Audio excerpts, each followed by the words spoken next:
Thank you so much for joining us this evening. My name is Dr. Andrew Gardner. I'm the project director of the Making Baptist History Public History Project, an initiative of the Baptist History and Heritage Society. I'm joined this evening with the Society's Executive Director, Dr. John Finley.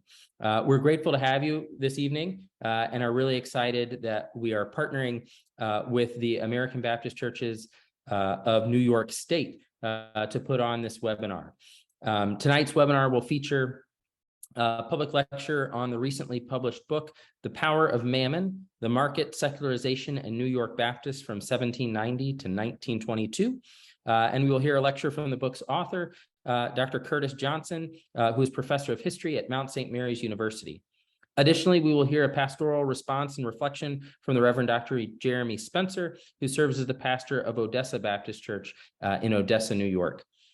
Following Reverend Dr. Spencer's response, we'll have roughly 20 minutes or so for question and answer period. Just a reminder to remain on mute throughout this lecture until we get to the Q&A, and then you can come off and ask questions. And before I turn it over to Kurt, I want to thank and acknowledge that this project is generously funded by the American Historical Association in collaboration with the National Endowment for the Humanities. And any views, findings, conclusions, or recommendations expressed in this webinar do not necessarily represent those of the American Historical Association, the NEH, or the Baptist History and Heritage Society for that matter. And so we hope that these webinars will help promote the study of history among the wider public, as well as encourage historical thinking within our local communities. And so with that, I will stop my share and I will turn it over to Kurt. If you want to share your screen and you can get started. That.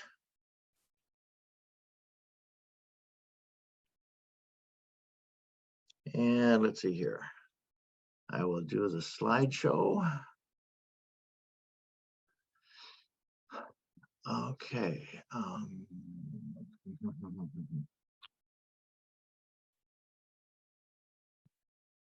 And if you want to go up to the orange bar at top and see that little slide with the play up there, that one. Yeah. There we go. All right. Thank you very much, Andrew. And what I'm going to be doing is presenting about 15 years worth of research on this and related topics.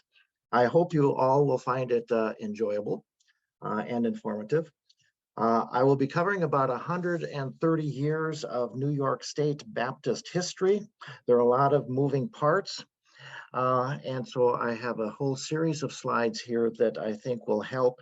And a couple of spots, just for the sake of brevity, I will give you the conclusion, but how I reach that conclusion, you can pick up from the slide itself.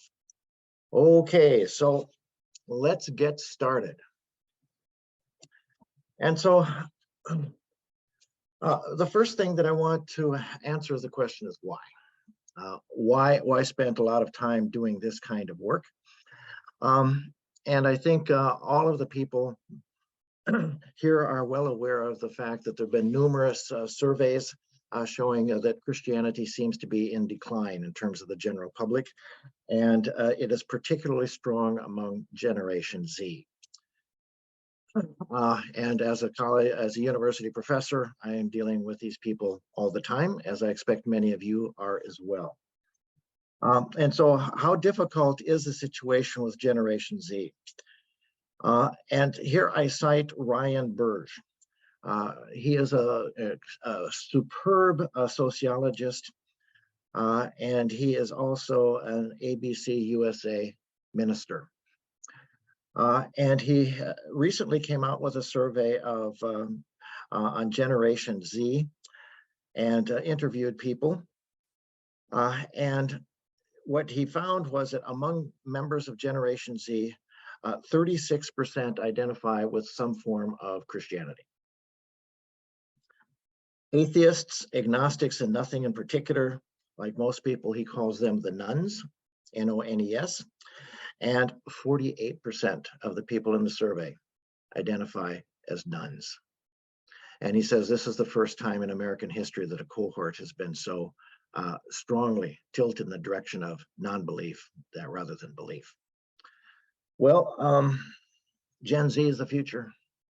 And so it's kind of like, wow, why is this happening? As a Christian, I find this discouraging. And as a historian, I also kind of like to figure out what's going on. But most of the studies that have been done have been really focusing in on the last 30 years or so. And my hunch was, I bet you secularization basically begins a lot further back than that. And in fact, at least in New York, it appears like the process of secularization began about 200 years ago. So that is the motivation behind the project. And so now the question is, why Baptists? Many different groups, in fact, most Christian religious groups are experiencing some form of decline in terms of membership. Various Baptist groups are among them, but why Baptists? Well, I'm not picking on the Baptists. We're looking at the Baptists have very strong advantages and will help us get at the larger problem. First of all, Baptists today are collectively the largest Protestant group in the United States with over 50 million members. They and the Methodists were the two largest Protestant groups in the 19th century, and they kind of traded back and forth as to which one was largest. And from my work at Cornell University, where they have wonderful archives dealing with all sorts of church records, if you go to their archives, you're going to find out that they have more records on Baptist, more church records that are Baptist than you'll find with any other religious group. It's not even close between the Baptists and whoever comes in second. So there are numerous records. Certain Baptist distinctives make the Baptist a logical choice. Congregational autonomy is a Baptist distinctive. And so clerks at Baptist churches back in the 19th century were extremely careful record keepers, and the records were held locally. Believers' baptism is probably the primary distinctive doctrine of the Baptist churches. And what believers' baptism provides for the historian is the point at which an individual makes an initial faith commitment. As Billy Graham talked about the hour of decision. Well, that's part of the Baptist tradition, and it makes it a lot easier to figure out when people join the church rather than just kind of eased into it. Baptists in the 19th century were very much into church discipline, and this makes it possible to determine when members left the church under adverse circumstances. And so the records are fantastically good. And so studying Baptists in terms of trying to get at the issue of secularization makes perfect sense. So let's get to secularization itself. So I define secularization as a process of religious decentering in which individuals or a religious group modifies, rejects, or abandons core spiritual principles that were once central to their identity. The way I look at it is it's kind of like this. You have a triangle. And in a Christian's life, you would expect their faith would be at the top. Other things such as making a living, occupation, education, politics, those things would be further down the line in the periphery. But as people secularize, what happens is other things, including the market economy, the power of mammon, begin to rise to the top, and faith slides down the pyramid a little bit lower. In that case, secularization is taking place. And when you have many people secularizing all at the same time, society itself can secularize. So here is the central argument that I'm putting forward for this evening. The central argument here is that while several factors played a role in the secularization of New York's Baptist churches, the key element was the growth of a market economy that undermined tradition, changed values, and captured most people's attention with an array of products, amusements, and other distractions that turned their attention away from the transcendent. Now, one may say, well, that doesn't seem really remarkable. Yeah, some people would say, yeah, that makes sense. But you need to write a book about that? Well, in this case, I would say, yeah. In recent years, religious historians have been heavily influenced by what was called the business turn school. And the Business Turn School, I give 3 examples of books. What they focus on is the relationship between religion and corporations. And these are all very famous authors in this school of thought. Amanda Porterfield's Corporate Spirit, Religion, and the Rise of the Modern Corporation basically portrays a symbiotic relationship between the two. Darren Grimm's The Blessings of Business, Kevin Cruise's One Nation Under God. They all have pretty much the same themes, that what happens is that big business and big religion kind of get together and they develop the same kind of marketing strategies and the same kind of value systems. And what happens is both of them prosper. Well, perhaps the best summary of this Business Turn School is a book called The Business Turn in American Religious History, edited by Porterfield, Graham, and Corrigan. And that's their central argument. Modern corporations and large pan-denominational organizations have borrowed ideas from each other, and both have prospered as a result. However, I raise a counterpoint. What about local congregations, the social foundation of American Christianity? I argue that the impact of the market and market-based distractions on local churches has been primarily negative. And I'm using the history of New York's Baptist churches to support my argument. Okay, so I am making some claims here, and I had better have some backup in terms of sources to support my contention. So what kind of sources were used in this study? The sources, my big source of records are the records of 42 New York State Baptist churches. And together they cover the period from 1790 to 1920. Heretofore, I'll call this the New York sample. Most of these records are at Cornell University, and they're wonderful archives. Others are essentially books online that were painstakingly, painfully and faithfully put together by members of various congregations. So these records provide individual data on over 16,700 Baptists that were baptized in this era. I also have information on 7,000 discipline cases, and there's extensive records on church trials, the roles of women, awakenings, protracted meetings, methods of finance, and other church business. And there are also many other kinds of documents the historians typically use in making their case. So where do we go from here? I have 4 main points, and I'll be coming to them periodically as we move through the lecture. The third point is the one that'll get the most attention, and so there are subpoints there. So let's go first to covenanted communities, 1790 to 1820.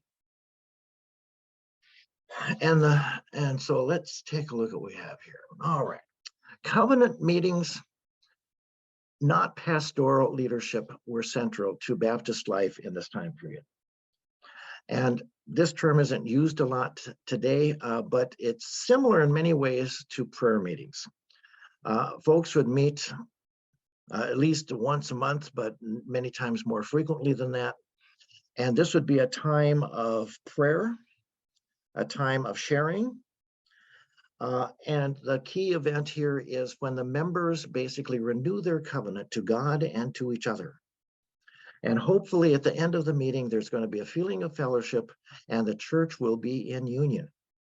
But if there's a division among the church members, they're going to work through that division, and they will not have communion until the church once again is in union. And so these were at the center of Baptist church life in this 30-year period. A second thing which is very important is that the church discipline was very rigorous. A person could be disciplined for an offense as minor as reading a newspaper on Sunday. All right, so it's very, very strict. The laity ruled. They would discipline pastors as well as lay people, and the congregation annually decided whether to continue to employ the pastor. In many churches, women played a role in church governance. The average equality or the church property tax was common. Those are all just terms for the same thing. And finally, the church cared for their impoverished members. And so these were very tight-knit communities that sustained the congregation. And congregations had to be self-reliant because during much of this early period, there simply weren't enough Baptist clergymen in New York State to meet the growing needs of the huge numbers of people who were migrating out west.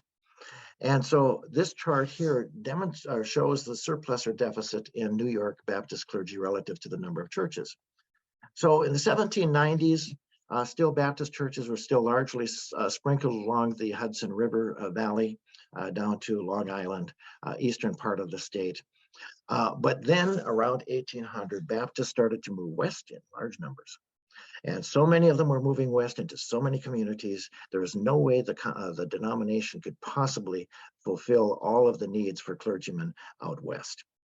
And so by the time you get to 1812, there was basically 1/3 of Baptist churches had no clergymen. But they survived because the covenant meetings kept them together. And so covenant meetings were extremely important.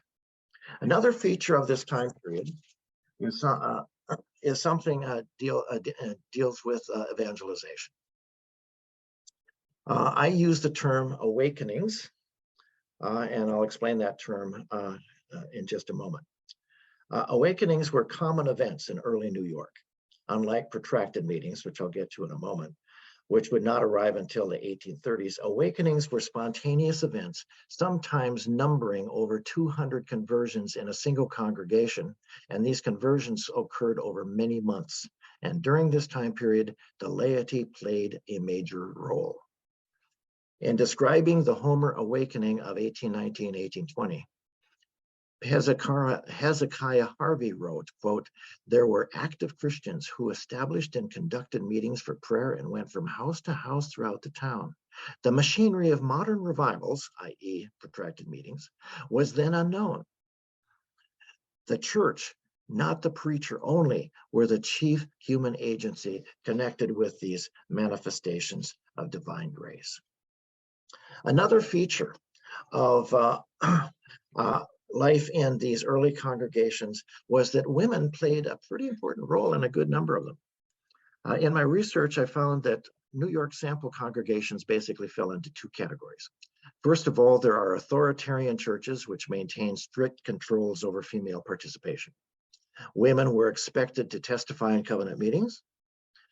They could exhort after a sermon when general exhortation was allowed, and they could testify in church trials. That's it. Other than that, women were expected to sit there and remain quiet in the churches. However, many churches were collaborative churches, and each had their own rules on female participation. However, they all allowed women at least one, and usually more, of the following liberties: the right to initiate discipline cases, not just against women, but also against men; the right to serve on church discipline visitation committees; the right to vote on parishioner guilt or innocence in discipline cases; the right to vote on church policy; and the right to vote in selecting pastors and deacons. And so women's leadership opportunities in this New York sample peaked in 1816 when 53% of New York sample congregations were collaborative. As late as 1820, 42% of sample churches were collaborative in nature.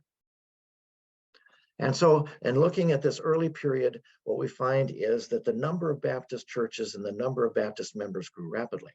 But it was not just simply migration westward that made the difference. A major contributing factor was an unusually high baptism rate. In this era, churches in the New York sample added on average 9.4 converts per 100 members every year. So now we come to the second point in the outline: the Erie Canal and the Market Revolution. Here we have a very common picture describing the canal as canal boats make their way either eastward or westward along the upper tier of New York State counties.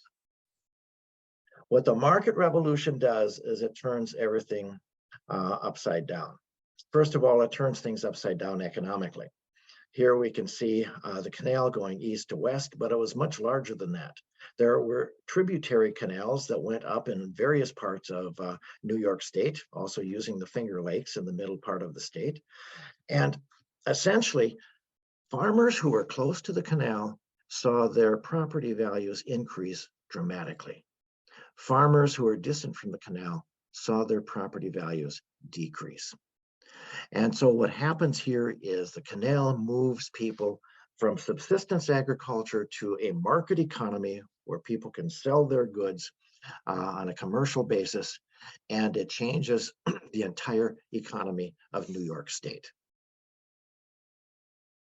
Now, so farmers were prosperous. I'm not going to argue against that. We want prosperous farmers, and the canal did help that happen.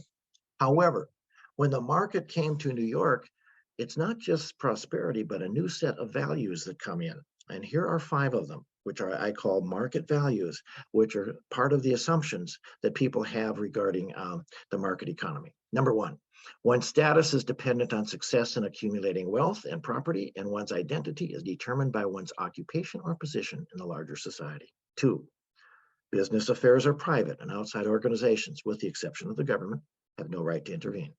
Number 3, market activities must take precedence over non-market functions, such as church meetings.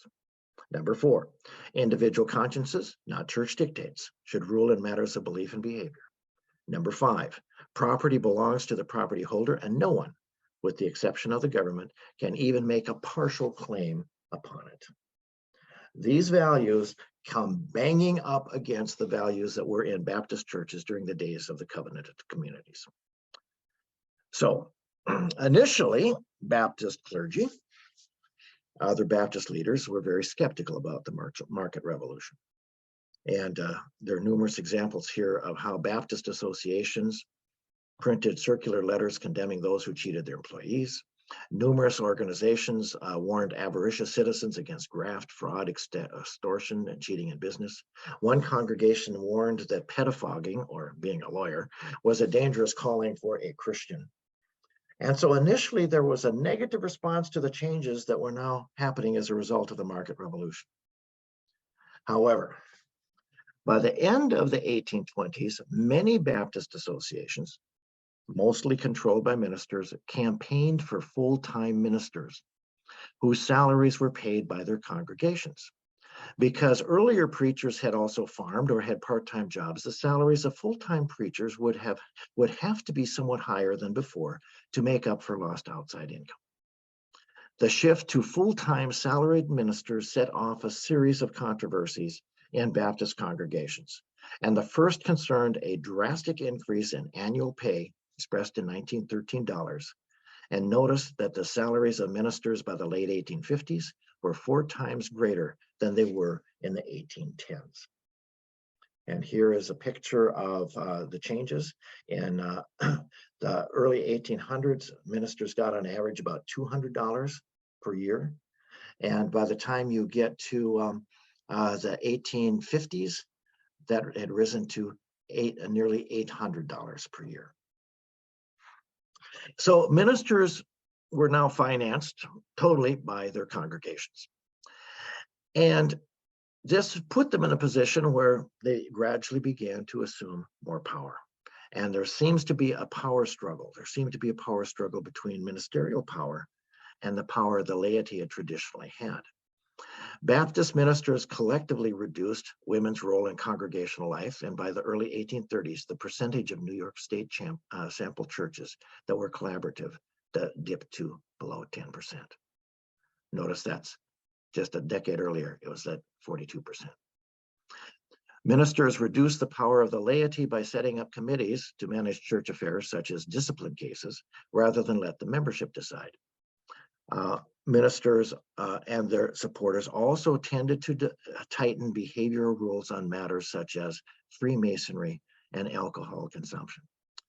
Early on, Baptist congregations looked at Freemasonry and said, "Nah, I don't know, this isn't really so good, but we're not going to make a big deal about this. If you really don't go there very often, we'll just kind of let it go if you just stay out of the Masonic halls, okay?" In terms of alcohol consumption, well, everybody drank. It was drunkenness that Baptist churches really objected to. And so there was no prohibition early on against simply drinking alcohol. It was when you abused alcohol, it became a problem. Those rules were de facto rewritten to a large degree, and the rules were on male behavior here was a lot more strict. There's also a shift in terms of evangelism. There is a shift from awakenings to protracted meetings. And the key figure here was Charles Finney. And Charles Finney introduced the idea of the new measures. He said what we need are protracted meetings, evangelistic services that were held in church buildings and lasted anywhere from 3 or more days to several weeks. And Baptist preachers such as Jacob Knapp and Jabez Swan and others followed Finney's techniques and developed quite the reputation as being powerful and effective evangelists. Now, what happened here is that there was an unintentional shift. What happened with the coming of protracted meetings, the focus now rested on the evangelist. And there's a tendency of parishioners to basically say, okay, this guy's really good at winning souls. Let him do his thing and we'll sit back and watch. And so that was a problem. The laity gradually got disengaged because the preacher seemed to be able to do it all, especially when some of them could bring in people by literally hundreds. So that was another major change. And again, notice power is shifting away from the laity and being placed in the hands of the clergy. Now, this is a little bit complicated, and in the and you'll have this slide will be on the recording. So I'm not going to go into the detail on this, but I'll give you the main point. There is a lot of talk about how wonderful protracted meetings were. And if you take a look at ministerial biographies of people like Swan and Knapp, their biographers would basically say there weren't any revivals until these guys came along. Not true. And in fact, awakenings continued on even in the era of protracted meetings. I did a statistical analysis, and the net result of this is that after factor in everything else, which is on this slide, net conversions for protracted meetings were 1.6% lower than that for spontaneous awakenings. So the idea that protracted meetings were the answer to problems of flagging evangelism in the age of the market revolution doesn't seem to hold water. By mid-century, some Baptists were questioning the efficacy of protracted meetings. One old-time preacher, Thomas Sheridan, stated that too much emphasis had been placed on organized revival meetings.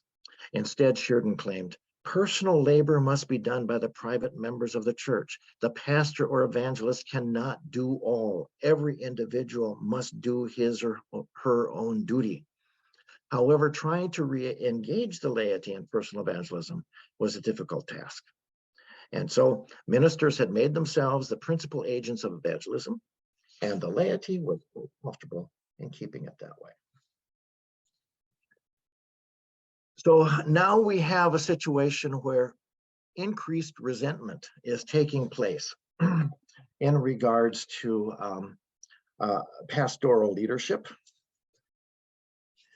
And what I'm going to do here is give you a few of the many, many comments that appear in Baptist church minutes. And these are not necessarily the worst ones. Baptists were known for letting people know what they thought. And as you can see here, they didn't hold back. A few of the comments. Baptist in this era. My pastor is a lazy hireling. Ministers would not preach if it were not for the pay. Ministers are not laboring and are spending all the week in lazy idleness. One claimed a mass of Smith's preaching was like a cake not turned over, done on one side and raw on the other. Another said, Nathaniel Otis did not preach the gospel and his sermons are trash. All right, this is the stuff that appeared in the church meetings. This isn't just private gossip. This is showing up in the business meetings. And so tremendous resistment on the part of the laity for paying ministers for activities that the laity did not entirely appreciate. Not surprisingly, since these are the parishioners are paying the pastor's salary, sooner or later there's going to be a revolt. And it happens in the 1840s. Number of factors here. The Panic of 1837 dragged into the early 1840s. Essentially, New York State was in a recession, or a depression would probably be more accurate. State property taxes were reinstated in 1841, which meant that now men who owned property were paying both the church and the state in terms of property taxes. Benevolent associations constantly asked for more money. Some of these churches had as many as 20 different benevolent associations, ranging from Bible societies, tract societies, funds to educate ministers, and on and on and on.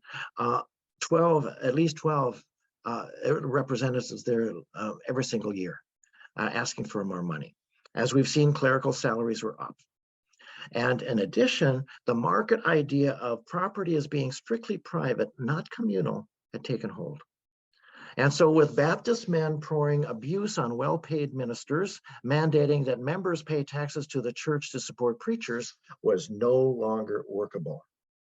Notice the change in how often the property tax or average was used. In 1790 to 1820, the average or property tax was used by about 90% of all Baptist congregations in the sample. Over time, it fell. Big drop in the 1840s, and by the 1880s, it had disappeared from Baptist life altogether. So that is the picture we have with the average. That's one area of resistance.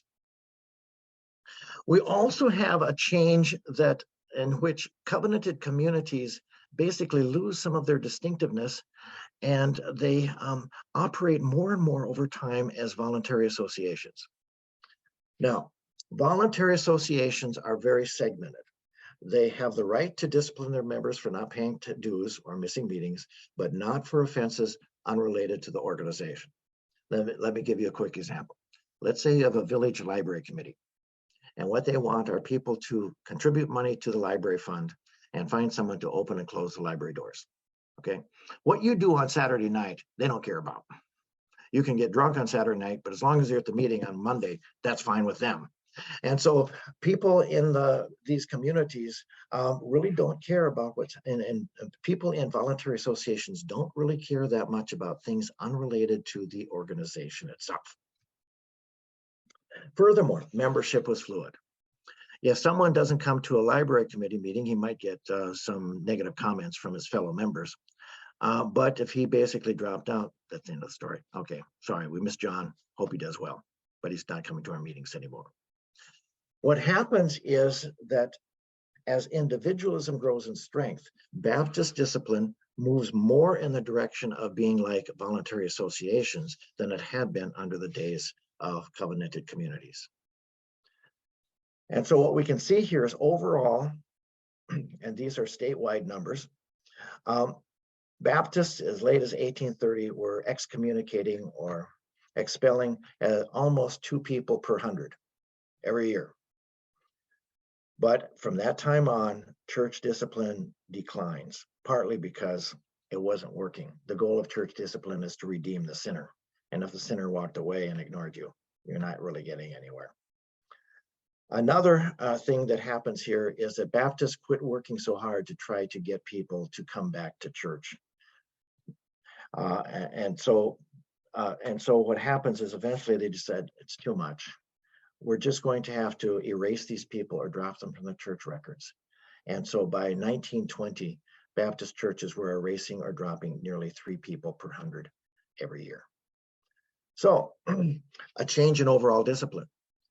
Baptists also changed what they were doing in terms of monitoring behavior.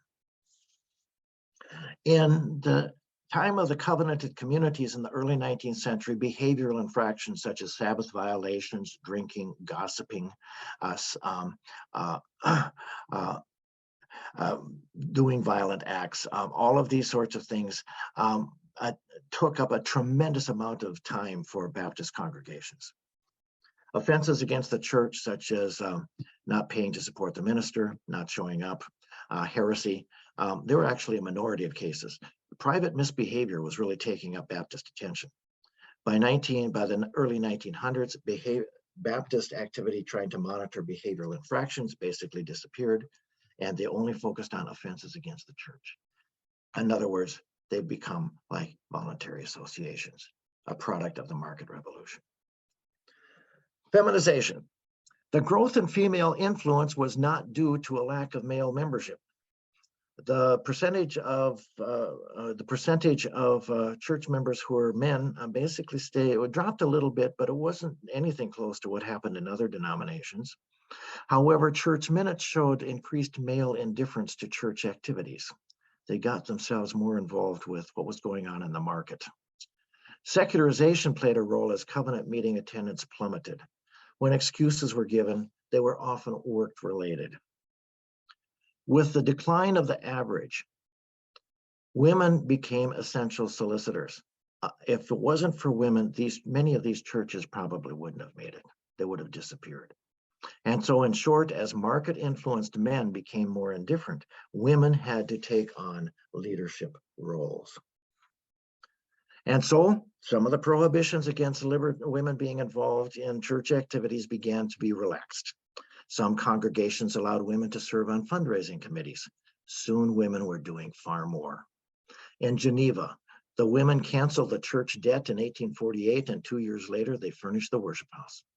In the 1860s, women in the Second Milo, Watkins, and Campbell and Bath congregations raised the money needed for new carpeting in the sanctuary. Between 1877 and 1883, Seneca Falls women eliminated the church's debt and paid the gas bill, raised money for the minister's salary and the coal fund. In 1903, Jenny Curtis of Manlius led a Jubilee social which paid off every church debt except for the mortgage on the parsonage. And so women were moving in to take care of the churches because the men were more focused on the market. But it's not just simply fundraising for small projects. Women made important contributions for capital projects as well. In 1858, Hannah Macomber provided more than half the funding needed for the Manlius Church to buy a parsonage. In 1882, Abigail Eddy deeded a house and lot to the Fleming Church. While John D. Rockefeller very generously contributed $500 so the Corning congregation could build a new sanctuary, Mary Betts doubled this amount by contributing $1,000 to the Cortland Baptist Church. In addition, women assumed responsibility for traditionally male roles, such as repairing a chimney, developing plans for church basements, and buying a new church furnace. Men were checking out, and women had to take over. Not surprisingly, this opened the door to other opportunities for women in service. Now formal leadership roles started to become open to women, and we can see that in a number of categories.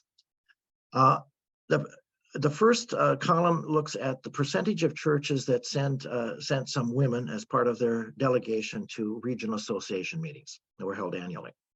In 1870, only 2% of Baptist churches sent women to those meetings.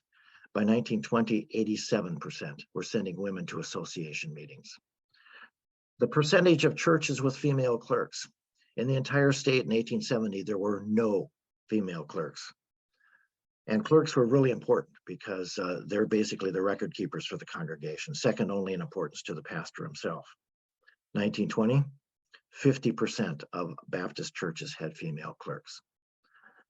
In the late 19th century, the idea of female licensed ministers really didn't take off. However, they were rare, but they certainly happened, certainly played a role in Baptist life in the early 20th century. Okay, I know you're all waiting for her to show up. I don't have to explain to the people here, in most cases, who this woman was, Helen Barrett Montgomery. She was a licensed minister. She was a feminist who worked with Susan B. Anthony in Rochester, New York, on various ways to advance the interests of women. She was a Bible translator, and she became the first woman to lead a major American denomination. Then it was called the Northern Baptist Convention. Now we call it ABC USA. So what you got here now is she's kind of like the icon of what women could do in Baptist churches at the beginning of the 20th century. Last area, declining evangelistic effectiveness. And that's where we kind of came in here. That was my concern at the beginning of the presentation. Thus far, our focus has been on factors internal to Baptist churches. However, particularly after 1850, the market and market-related distractions played a major role in making the general public less open to Baptist evangelism. The voices of Baptist ministers were largely drowned out by the increasing complexity inducements of the larger culture. Magazines and newspapers proliferated and celebrity culture grew in importance. The electrification of cities made urban areas sources of entertainment rather than areas to be avoided late at night. Amusement parks became common, and railroads and eventually automobiles made them very accessible. By 1910, the nation had 10,000 movie theaters, and these theaters sold 10 million tickets weekly. So what are Baptists going to do to try to get people to hear the gospel in all of that cultural noise? Well, one idea, starting with Charles Finney, was you got to find something new. He started with the new measures. They worked for a while, but eventually even Finney was disillusioned about his method's results. William Miller was a Baptist whose Adventist prophecies brought thousands of people into Baptist folds. But after Jesus failed to return in 1844, his movement largely collapsed. In the late 19th and early 20th centuries, Baptist churches brought in singing evangelists, husband and wife evangelistic teams, girl evangelists, newspaper advertising, and other techniques to garner attention. John Roach Straighton even preached from his automobile and initiated radio services. But the membership of Straighton's church upon his death was smaller than when he came. Sooner or later, the search for something new always failed to revive Baptist evangelistic efforts. So in the last chart that I'm going to show you, this basically puts the whole book project together into one chart.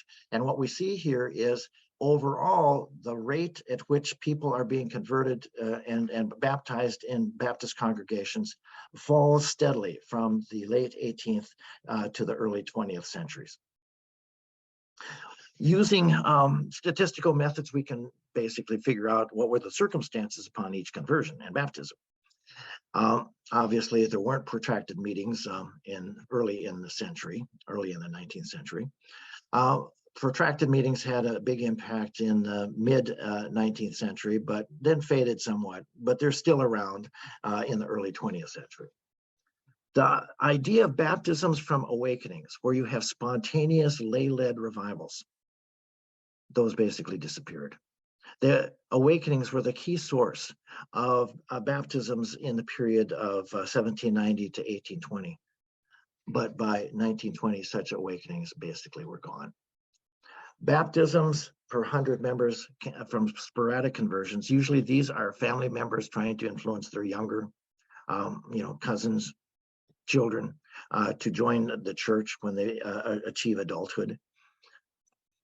And can make a conscious commitment to Jesus Christ and to the Baptist tradition.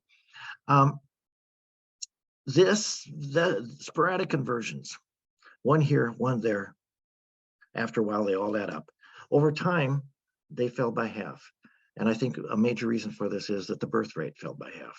And so the number of people you could possibly bring into Baptist folds through the family necessarily fell by a result. So what do we have here by we get to the early 20th century? Nothing is working particularly well, but protracted meetings are working better than anything else. And so they continue onward. And so by the time you get to the 1920s, even though protracted meetings weren't particularly powerful, they were better than anything else the Baptists had in terms of techniques to bring new people into the fold. So last slide. Are Baptists and other Christians facing a hopeless task? In describing the transformation of American culture beginning in the 1880s, William Leach wrote, "The cult of the new was perhaps the most radical aspect of this commercial culture, because it radically subverted whatever custom, value, or folk idea that came within its reach. Science too was radical, but not intrinsically hostile to custom or tradition or religion. Market capitalism was hostile." Italics coming from Mr. Leach. Market capitalism was hostile. No immigrant culture, and to a considerable degree, no religious tradition had the power to resist it, as none can do in our own time. All right, well, that's pretty pessimistic. Do I agree with his assessment? No. And I'll give you 3 quick reasons, and I'm sure you have many more, and you might even disagree with ones that I have. And so now I'm just operating as a Christian, not as necessarily a historian. Number 1, we're Christians, all right? God has worked within human beings for 2 millennia, and the Christian churches have gone through periods of decline and growth at various points in time. I certainly believe that the Father, Son, and Holy Spirit can revive Baptist churches as well as other Christian groups if people are open to the leadership of God. Number 2, what Baptists and other Christians need to do, and I struggle with this myself, is to look at the market and come to the point where we say, okay, so the market does a lot of good things. We live prosperous lives. We live longer and better than we ever would without the market. But at what point does the market become adversarial to our Christian faith? And so it's kind of like the market likes to creep up to that top of the pyramid and bump Christianity down a few notches and become primary in people's lives. And at that point, even if people are seeing themselves as faithful Christians, their impact is going to be diminished. And so we have to think about the market and draw the line, the red line. We will go along with the market, but only so far. We will be in the market, but not of the market. And the final point here is that we can look to the past, and here's where the Baptist tradition is terribly, terribly important. And we can look at the past and see what worked. Those revivals back in the early 19th century, lay people had a really big role in making them happen, and maybe re-energizing lay people in the Baptist faith and in other Christian denominations is at the key of trying to revitalize the status of religion. Here we are, as we are in the 21st century. So that's what I have to say. So I'm looking forward to comments and questions and answers. So I'll turn it back to Andrew, and we'll go to the next step. Perfect. That was fantastic. Thank you, Kurt. You can stop your share if you'd like, and okay. I will turn it over to Jeremy for some response and reflection. Thank you very much. It's a privilege to respond in this forum. I'm a pastor first and a scholar a very distant second. So the approach will be sort of a pastoral approach here. First, I'd like to spend some time with words of appreciation for this work. I think it's an important and pathfinding work. And one thing I noticed as I read through the book is all of the specific places that are mentioned in the book. Of the 42 local churches mentioned in the book, 8 of these are places within an easy drive of my home in Odessa. Now, for our folks from the South, for our folks from the South, not all readers who aren't residents of the Empire State may know where Tully, Williamson, or Second Milo are. So you may need a map to keep track of some of the places mentioned in the book. Also, Dr. Johnson mentioned several times the minutes of the Second Milo Baptist Church throughout the book. This is a rural church south of Penn Yan, New York. It happened to be my father's boyhood church.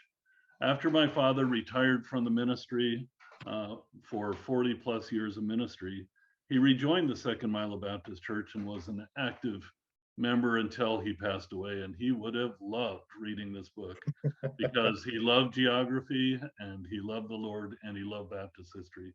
I wish I could have discussed the book with him.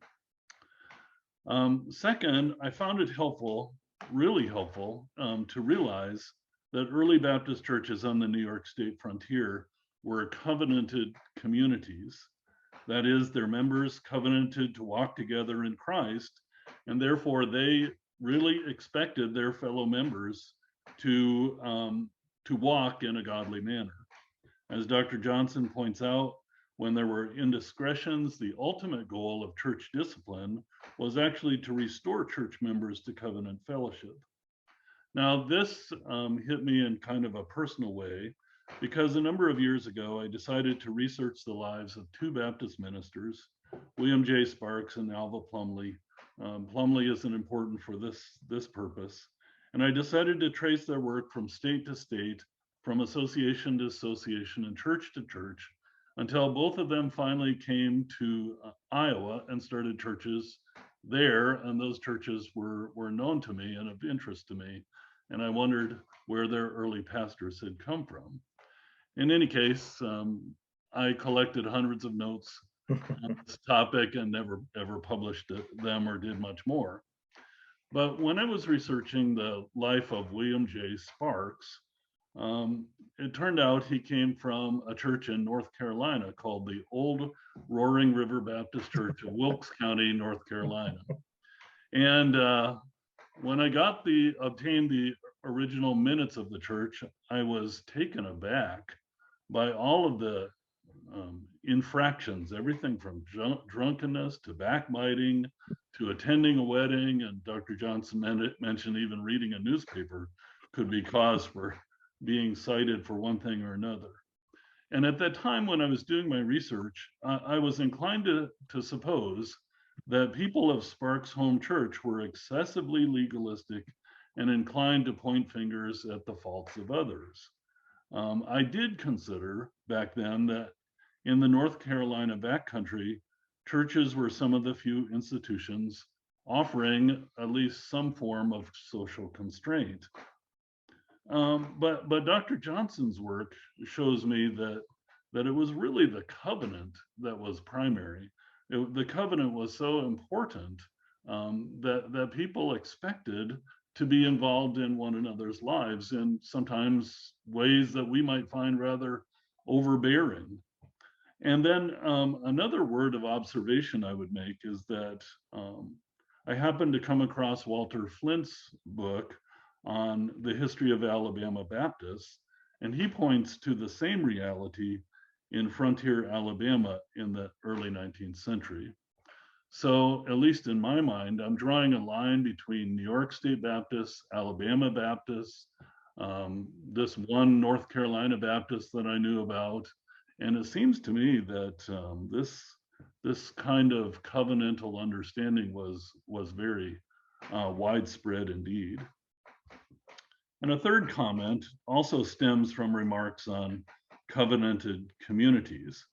Dr. Johnson rightly points out that the whole idea of a church tax gradually faded away from Baptist life as the 19th century progressed.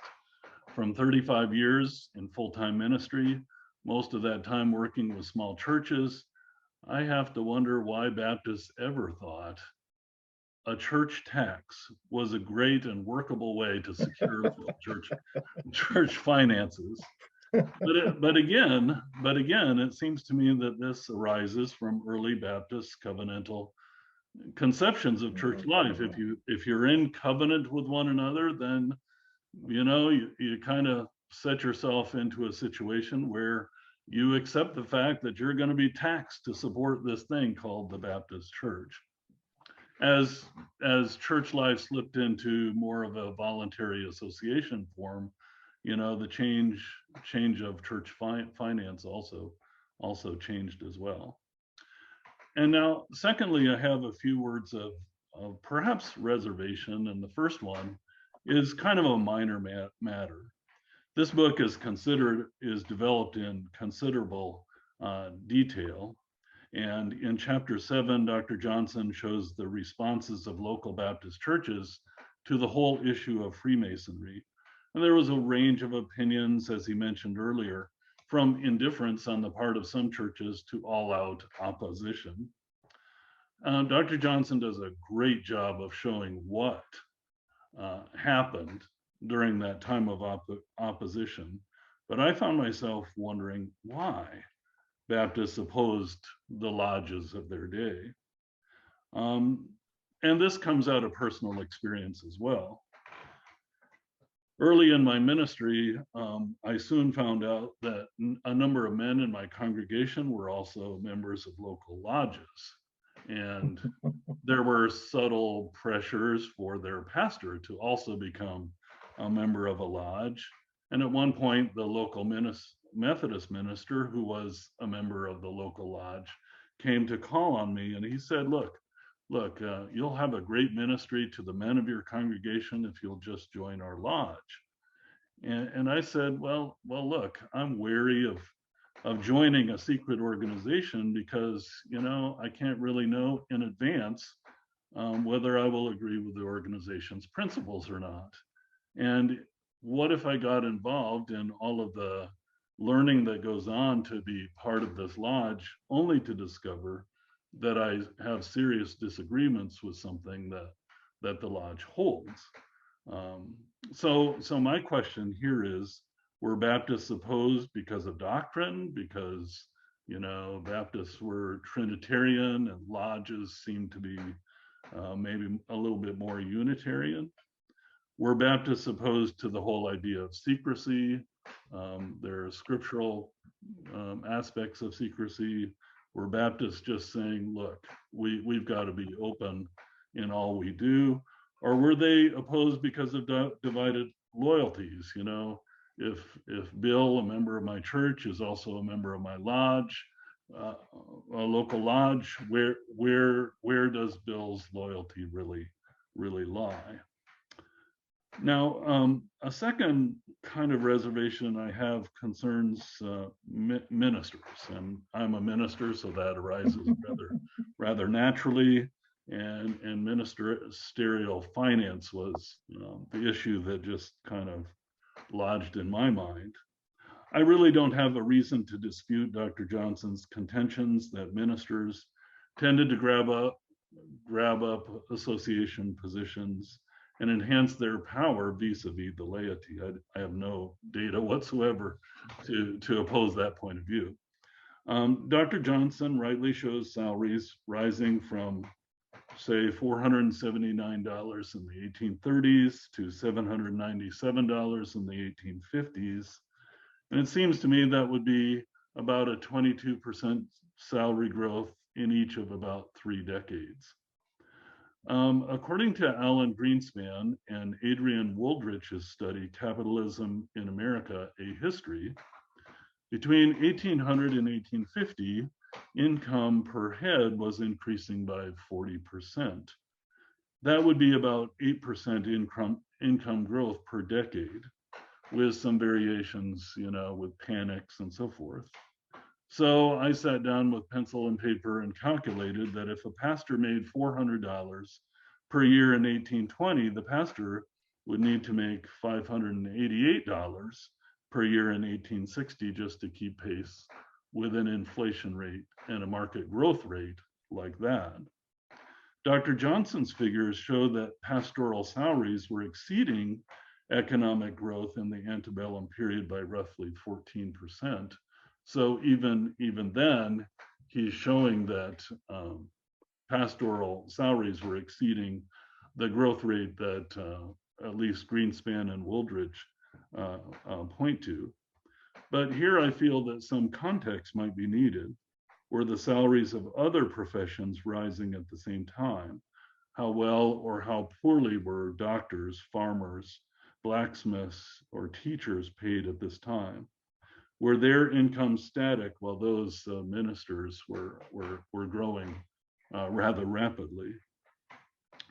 And then to just mention a final point, and one that might be consonant with the most discussion, I take Dr. Johnson's central thesis to be that New York State Baptists gave up a kind of covenantal understanding of their faith and gave in to the market forces that began to sweep across New York State with the growth of manufacturing, the development of market goods, and the growth of canals, among other causes. Dr. Johnson draws on the work of Charles Sellers, the work called Market Revolution in Jacksonian America, and he's not uncritical of that work, but he does draw upon it. My reservation consists in the observation that Baptists would have found it very difficult, if not impossible, it seems to me, to resist the market forces that surrounded them at that time. Let me try an analogy with our own time to make my point just a bit clearer, or at least maybe to muddy the waters.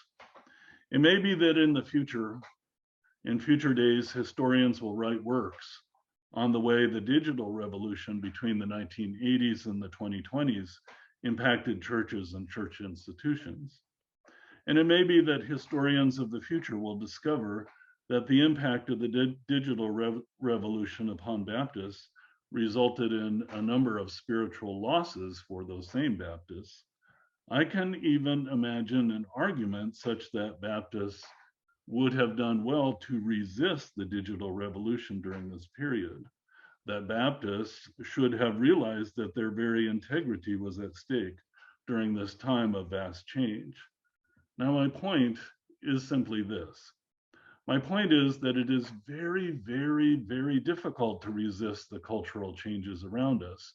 And this could be a point of discussion among us a little bit later. It's difficult to resist the cultural changes, whether we're talking about the market revolution of the 1830s or the digital revolution of the late 20th and early 21st centuries.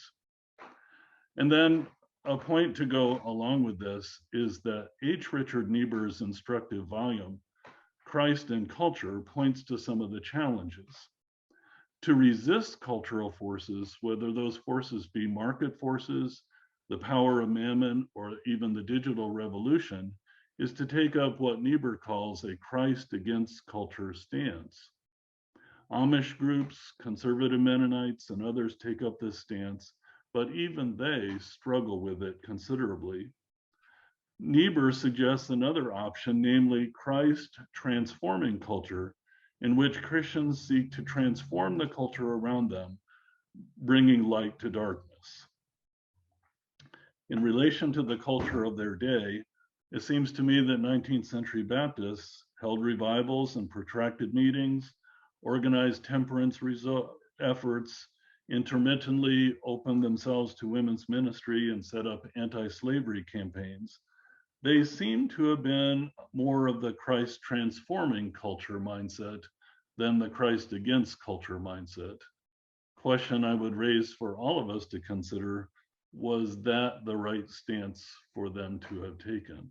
Should they have taken more of a Christ against culture mindset? And if they could have done that, where would we be today?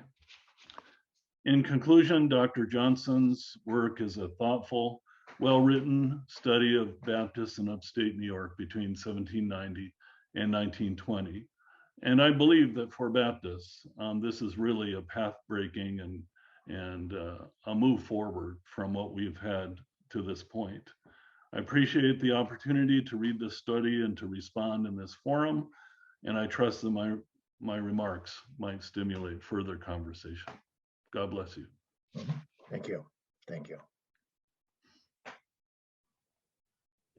Great. Thanks, Jeremy. That's great. Kurt, would you like to respond to that? And then we'll open up to larger question and answer.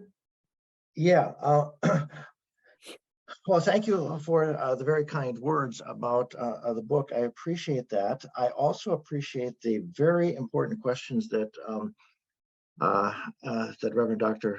Spencer raised in terms of Baptists being able to resist the forces of the market. And I think the comparison to the digital revolution is very apt. Because one of the things I struggle with is how do you get through to young people whose lives circulate around their cell phone, their iPhone? Their lives are consumed by it. And I don't know what the answer to that is, but it seems to me that somehow, some way, we have to find a way to say stop in terms of the negative cultural forces that are upon us. And I think Dr. Spencer, Reverend Dr. Spencer, is absolutely correct in saying this is a difficult task. And I think the comparison is very apt. The idea about Christ transforming culture, yes. I think he is absolutely correct in raising this point. Northern Baptists were very much involved in all sorts of charitable activities. Many of them were involved in opposing slavery. Many of them were involved in trying to deal with poverty, not only with their own congregations, but in terms of other work as well. And the part which I didn't really get into is, of course, the rise of the social gospel in the late 19th, early 20th century. With Rauschenbusch and others talking about this and the importance of the African-American church, which I think has done a wonderful job emphasizing social justice and personal conversion at the same time. So there are a lot of things here that need to be considered. And I think you're raising a very good point in terms of saying, well, instead of dropping out of the culture, maybe there are some ways that we can see Christ transforming culture. My worry about this is that in the process of transforming culture, sometimes we get transformed ourselves, and I don't know how to deal with that. But I think the questions that you raised are very, very important, and they are areas that I hope other people are going to explore in greater detail, because I recognize this is a relatively short book and only part of the Baptist experience appears in its pages. So thank you.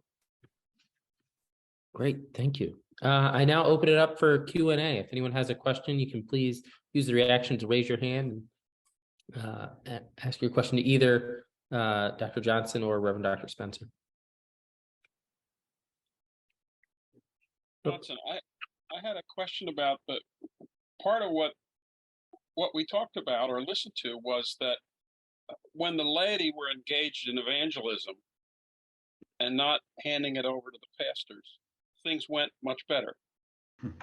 I'm looking at through my time in ministry, and there were things like Key 73, Campus Crusade for Christ, other organizations, the Billy Graham organization, that encouraged laity evangelism. Did that make any difference in your research? Where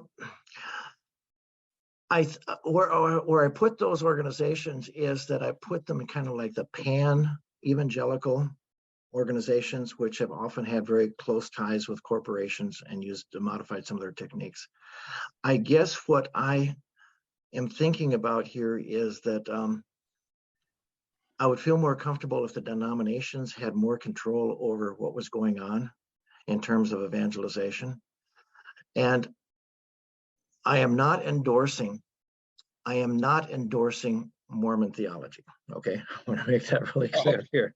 No. Okay, but that's not where I'm coming from. But Joseph Smith lived in Palmyra, New York, around the time that he started Mormonism. He saw what the Baptists were doing. And if you want to make an interesting experiment, compare the covenanted communities to the approach that Mormons use in terms of evangelization. Very lay focused, and it's non-hierarchical. You don't have Mormon revival meetings that I know about. And they still do the church tax. Very similar structure. But what Joseph Smith was able to do was to remove the Mormons from the dominant culture. Actually, dominant culture removed him, headed him out west. And there, what they could do is they could tame the market and get the market to serve the Mormon church rather than the Mormon church serving the market. So that would be a very interesting project that someone might want to take a look at, because Joseph Smith, I have this feeling that Joseph Smith watched the Baptists, what they were doing, and it was pretty good, so he kept a lot of it. And the Mormon church is one of the few churches today which is growing in membership. So I don't know what to do with that, but I thought I'd toss it out there for people to think about. Great. We have quite a few questions. I think I see Okay. Archer, then Daniel, then we have one in the chat with Cindy, and then Jim. Okay, so Archer. Mm-hmm. My question to the both of you is, in 1920, the evangelical movement achieves its white whale, and we ban booze. And yet, all of these negative statistical forces are still acting on a movement that is at the mountaintop. Baptisms are down, membership is down, but conversely, they've achieved their white whale. They've banned booze.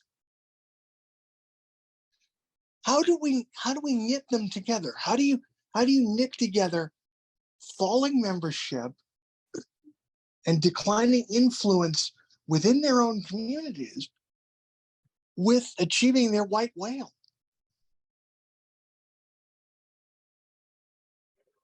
Oh, Archer, who are you directing your question to? To myself or Both or either. Okay. I think there are multiple things in play here. And so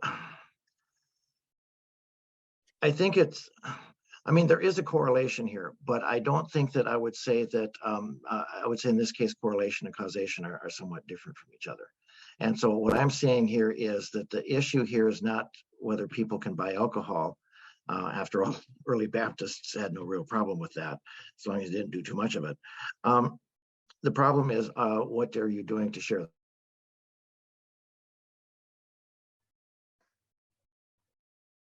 faith? I think that is What was many that? other Christian messages get lost in all of the noise in our culture. You cut out for about 20 seconds. Can you repeat? Oh, I don't think prohibition is really the key issue here. I think the key issue is, can you actually convey the Baptist spiritual message effectively to the larger population? That's where I see the key issue. Thank you. The next question we have from Daniel. I saw in chat. Hey, can you guys hear me? Yes. Awesome. My question is for Dr. Johnson. First, thank you, Dr. Johnson. This was a lovely talk. I learned a lot and I really liked your book. Question I have is a bit of a two-pronged, three-pronged question. And I wanted the scope I found interesting because we're kind of at the end of what's traditionally called the Enlightenment. And I'm wondering how much of this is kind of an effect of the long Enlightenment, because obviously you're talking about market economy mixed in with some individualism. Also wondering though if there's some effect of this kind of lingering turn towards a more deistic attitude towards Christianity. And if that's the case, how many of these Baptists that you're seeing in the records who are kind of leaving the church, are they leaving Christianity altogether, or are they embracing a more kind of relaxed attitude towards denominational groupings? In which case, is that, how does that fit in with your definition, if that's the case? Yeah, okay. Well, thank you, Daniel. I'm very happy to hear from you, as well as from Archer. It's nice to have former students checking in on me. So this is, so very good questions. One is, very few of these people, as far as I can figure out, basically dropped out of any form of Christianity. They usually ended up becoming Presbyterian, Methodist. A few people on the margins would become Catholic. Some people became Adventists. But of course, if so that's what I sense from the records. But of course, the records are incomplete because people who drop out of church don't leave messages around saying we just dropped out of church. That doesn't work that way. And so I'm not sure exactly what to say, but the evidence that I do have suggests that they went to another version of Christianity rather than dropping out. In terms of your other question, I guess where I'm not thinking in terms of post-enlightenment, early enlightenment, or whether that's happening or not. Intellectual history is not my forte. I'm a social historian, but I've read Thomas Friedman's book, Thank You for Being Late. And what Friedman is talking about is that right now our economy and our infrastructure is growing so fast and changing so fast that it's outpacing the ability of human beings to adapt to it. And so if that is the case, if our whole superstructure is changing faster than the human mind can absorb, I don't know where in the world you get through all of that noise and present the Christian message, because it gets drowned out by everything else that's going on in our culture. So those are kind of my initial responses to your question. I don't know if that helps. Daniel, do you have a? No, that's great. Thank you. I'll try to get my hands on that book. Yeah, it's an excellent book. Thank you for being late by Thomas Friedman. Other folks. Great. We've got one in the chat from Cindy, and then I have Jim and Dennis. I'll read the chat. Cindy said, thank you for your careful mining of local church records during this early period, especially. It seems like there's an important epilogue to consider, and that is after World War II. The 1950s were a period of intense consumerism. At the same time, during the post-war period, women, by many, but not all accounts, were forced back into traditional roles in the home. And at this time, church growth, including Baptist church growth, was significant. So at the time, how did the market materialism intersect with Christianity in a way that was mutually acceptable? And what role did women play or not play in church growth after the war? Is this a case of Reverend Spencer's point about post-war white Christians embracing Christ in culture, perhaps as a result of the Cold War? And she says she's typing because she's in quarantine. Okay, who do you want to address the question? Probably either of you, if you have something to add to that. Well, I think she's raising a really, really important topic. And these are the sorts of things which have been discussed by the Business Turn School, okay?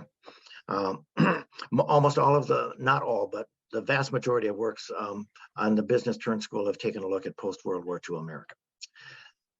That having been said, there are things that I would like to do, but I can't do to hit this problem from another direction. And that is to use church records with specific and individual members and seeing what they're doing and what happens to them and which churches are doing what in order to encourage church growth. It's kind of like the US Census. You can't look at the recent stuff because it's not available. No one's going to share their church records from 5 years ago with me. So that's not going to happen. And so I think probably you would want to take a look at the Business Turn School and then take off from there if a person is going to research it. I would only add that in baby boom America, women were deeply involved in local churches, especially in Sunday school, in vacation Bible schools. Even in my youth, my mother was involved in a 2-week-long vacation Bible school with several other churches in rural Iowa. And I asked her once, how'd you do all that? And she said, I think we were crazy. Yeah, but thank you for that comment. Let me just add one thing here, and that is have seen how the market revolution basically pulled men away from the churches in the late 19th century. And it could be that as women were getting greater access to the market in the 20th and 21st centuries, the same thing happened. And so you have fewer lay workers for numerous reasons, which I'm not going to get into, but you have fewer lay workers here because both men and women have to work in the marketplace. Great, thank you. I think the next question, Jim.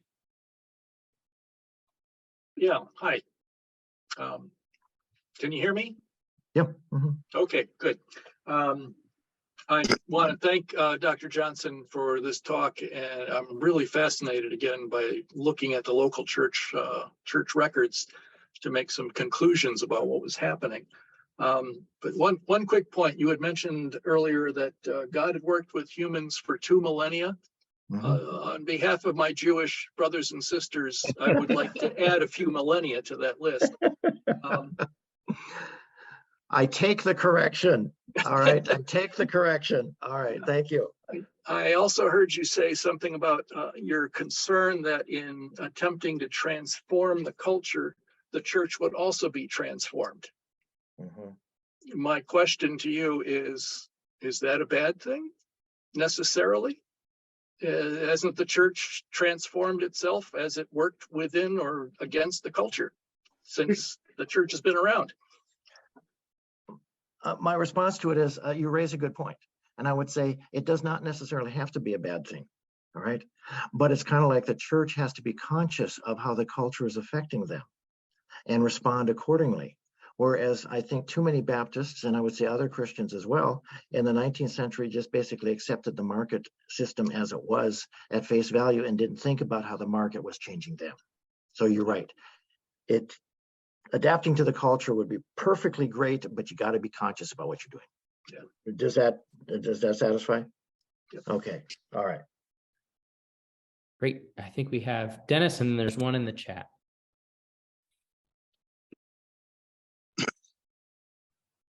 Thank you. This has really been great. I had a long day and I was tired, but you have brought me awake, and I'm so glad that I zoomed in to hear this. It's been just great and eye-opening. Jeremy covered a little bit of the comment that I wanted to make when he brought up the idea of the church transforming the culture. I'm sure Dr. Johnson, I assume Dr. Johnson, you're probably familiar with the Burned Over District book by Whitney Cross, and all the movements that he notes that came out of the Burned Over District, the awakening of down the Erie Canal. And there are so many of those movements that tried to transform the culture, as you have mentioned. The Millerites, the Adventists, the Social Gospel was born in Oswego, New York, the Oneida Institute, the New York Central College in McGraw, which I think only lasted about 10 years, but it was the first college to allow both Black people and women to be part of the curriculum. And from a study that I did while I was in divinity school, I learned that the Free Will Baptist churches, especially in the southern tier of New York, in the late 1800s, had a number of women pastors. Many of those Free Will Baptist churches became American Baptist in the 20th century. But the comment I want to make is that I feel like we are struggling again in this day and age to be relevant and to transform the culture. And I see that in a number of movements that seem to be emerging, a number of ideas that I'm sensing. And I think I think in our church that we're trying, and I assume if we're trying it, others are trying it as well. One is the missional church idea. That's been around for a while, but it's getting massaged and used differently by different churches. But the idea of getting out into the neighborhood and into the community and making relationships. And I think that whole idea of relationship may have something to do with a new type of covenant where we don't necessarily tell people how they need to behave, but we say we're going to be in relationship with you. We're going to walk along with you. We're going to engage with you